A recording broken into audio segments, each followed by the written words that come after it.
नमस्कार दोस्तों, उत्तर प्रदेश में विधानसभा का चुनाव होने वाला है। ऐसे में सभी राजनीतिक पार्टियों ने अपनी तैयारियों को तेज कर दिया है। तो आज के इस वीडियो में हम आपको उत्तर प्रदेश की 403 विधानसभा सीटों का सबसे ताज़ा सटीक सर्वे ओपिनियन पोल के माध्यम से बताने वाले हैं। चलिए दोस्तों, एक एक विधानसभा सीट का सटीक सर्वे जान लेते हैं। उत्तर प्रदेश राज्य का सबसे पहला मंडल है लखनऊ। लखनऊ मंडल में विधानसभा की 9 सीटें हैं, जिनमें से 5 विधानसभा seat BJP Bharatiya Janata party के खाते में आ सकती है और 3 विधानसभा seat PDA Sapa Samajwadi party के खाते में आ सकती है और 1 विधानसभा सीट बीएसपी के खाते में आ सकती है। अन्य पार्टी का सुपड़ा पूरी तरीके से साफ होता हुआ नजर आ रहा है। अगला जिला है रायबरेली।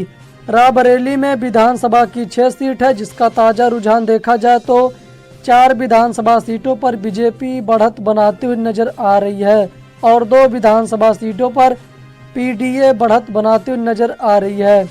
बीएसपी और अन्य पार्टियों का सुपड़ा पूरी तरीके से साफ होता हुआ नजर आ रहा है।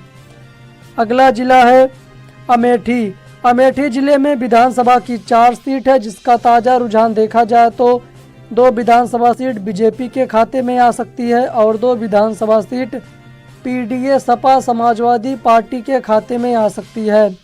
बीएसपी और अन्य पार्टियों का सुपड़ा पूरी तरीके से साफ होता हुआ नजर आ रहा है। अगला जिला है सुल्तानपुर। सुल्तानपुर का ताज़ा रुझान देखा जाए तो विधानसभा की 5 सीट, 2 सीट बीजेपी के खाते में आ सकती है और 3 विधानसभा सीटों पर सपा बढ़त बनाते हुए नजर आ रही है। अगला जिला है फर्रुखाबाद। फर्रुखाबाद का ताज़ा रुझान देखा जाए तो विधानसभा की 4 सीट, 2 सीट बीजेपी के खाते में आ सकती है और 2 विधानसभा सीट पीडीए के खाते में आ सकती है। बीएसपी और अन्य पार्टियों का सुपड़ा पूरी तरीके से साफ होता हुआ नजर आ रहा है।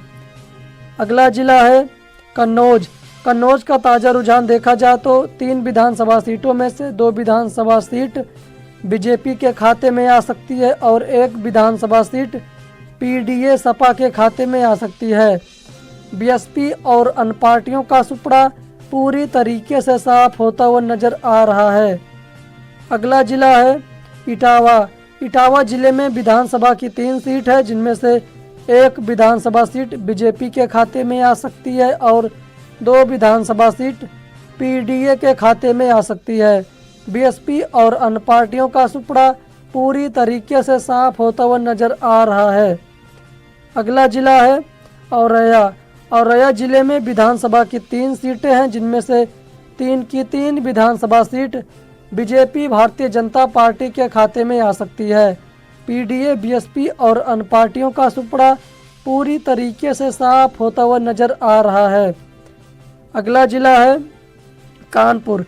कानपुर जिले में विधानसभा की 4 सीट है, जिनमें से 2 विधानसभा सीट बीजेपी के खाते में आ सकती है और 2 विधानसभा सीट पीडीए के खाते में आ सकती है। बीएसपी और अन्य पार्टियों का सुपड़ा पूरी तरीके से साफ होता हुआ नजर आ रहा है। अगला जिला है कानपुर नगर।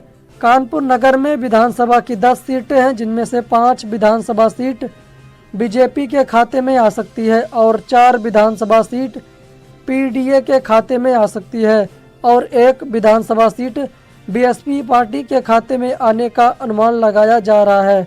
दोस्तों, यह एक संभावित आंकड़े हैं। सही जानकारी तो ईवीएम से ही मिलेगी, क्योंकि चुनाव होने में अभी बहुत ही ज़्यादा समय है। अगला जिला है जालौन। जालौन जिले में विधानसभा की 3 सीटें आती हैं, जिनमें से 2 विधानसभा सीट बीजेपी के खाते में आ सकती है और 1 विधानसभा सीट पीडीए के खाते में आ सकती है। अगला जिला है झांसी। झांसी जिले में विधानसभा की 4 सीटें हैं, जिनमें से 2 विधानसभा सीट बीजेपी के खाते में आ सकती है और 2 विधानसभा सीट पीडीए के खाते में आ सकती है। बीएसपी और अन्य पार्टियों का सुपड़ा पूरी तरीके से साफ होता हुआ नजर आ रहा है। अगला जिला है ललितपुर। ललितपुर में विधानसभा की 2 सीटें हैं, जिनमें से 2 की 2 विधानसभा seat BJP Bharatiya Janata party के खाते में आ सकती है। अगला जिला है हमीरपुर। हमीरपुर जिले में विधानसभा की 2 सीटें हैं, जो पीडीए सपा समाजवादी पार्टी के खाते में आ सकती है। अगला जिला है महोबा। महोबा जिले में विधानसभा की 2 सीटें हैं, जिनमें से 2 की 2 विधानसभा seat BJP Bharatiya Janata party के खाते में आ सकती है। अगला जिला है बांदा। विधानसभा की 4 सीटें हैं, जिनमें से 3 विधानसभा seat BJP Bharatiya Janata party के खाते में आ सकती है और 1 विधानसभा सीट पीडीए के खाते में आ सकती है। अगला जिला है चित्रकूट। चित्रकूट जिले में विधानसभा की 2 सीटें हैं, जिनमें से 1 विधानसभा सीट बीजेपी के खाते में आ सकती है और 1 विधानसभा सीट पीडीए के खाते में आ सकती है। बीएसपी और अन्य पार्टियों का सुपड़ा पूरी तरीके से साफ होता हुआ नजर आ रहा है। अगला जिला है फतेहपुर।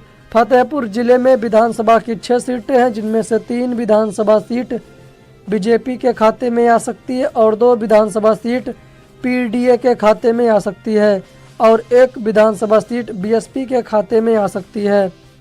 अगला जिला है प्रतापगढ़। प्रतापगढ़ जिले के अंतर्गत 7 विधानसभा सीटें आती हैं, जिनमें से 3 विधानसभा सीटों पर बीजेपी बढ़त बनाती हुई नजर आ रही है। वहीं पर 3 विधानसभा सीटों पर पीडीए बढ़त बनाती हुई नजर आ रही है और 1 विधानसभा सीट बीएसपी के खाते में जाने का अनुमान लगाया जा रहा है। अगला जिला है कौशाम्बी। विधानसभा की 3 सीटें हैं, जिनमें से 1 विधानसभा सीट बीजेपी के खाते में आ सकती है और 2 विधानसभा सीट पीडीए के खाते में आ सकती है। बीएसपी और अन्य पार्टियों का सुपड़ा पूरी तरीके से साफ होता हुआ नजर आ रहा है। अगला जिला है प्रतापगढ़। प्रयागराज। प्रयागराज में विधानसभा की 12 सीटें आती हैं, जिनमें से 6 विधानसभा सीटों पर बीजेपी बढ़त बनाती हुई नजर आ रही है और 3 विधानसभा सीटों पर पीडीए बढ़त बनाते हुए नजर आ रही है और 2 विधानसभा सीटों पर बीएसपी मजबूती के साथ वापसी करते हुए नजर आ रही है और 1 विधानसभा सीट अन्य पार्टियों के खाते में भी जा सकती है। अगला जिला है बाराबंकी। विधानसभा की 6 सीटें हैं, 3 विधानसभा सीट बीजेपी के खाते में जा सकती है और 2 विधानसभा सीट पीडीए के खाते में जा सकती है और 1 विधानसभा सीट बीएसपी के खाते में जा सकती है। दोस्तों, यह एक अनुमानित आंकड़ा है, सही जानकारी तो ईवीएम से ही निकलेगी। आपको क्या लगता है कि इस बार उत्तर प्रदेश में योगी आदित्यनाथ फिर से मुख्यमंत्री बनेंगे या फिर अखिलेश यादव अपनी सरकार बनाएंगे? आप हमें कमेंट करके जरूर बताइएगा।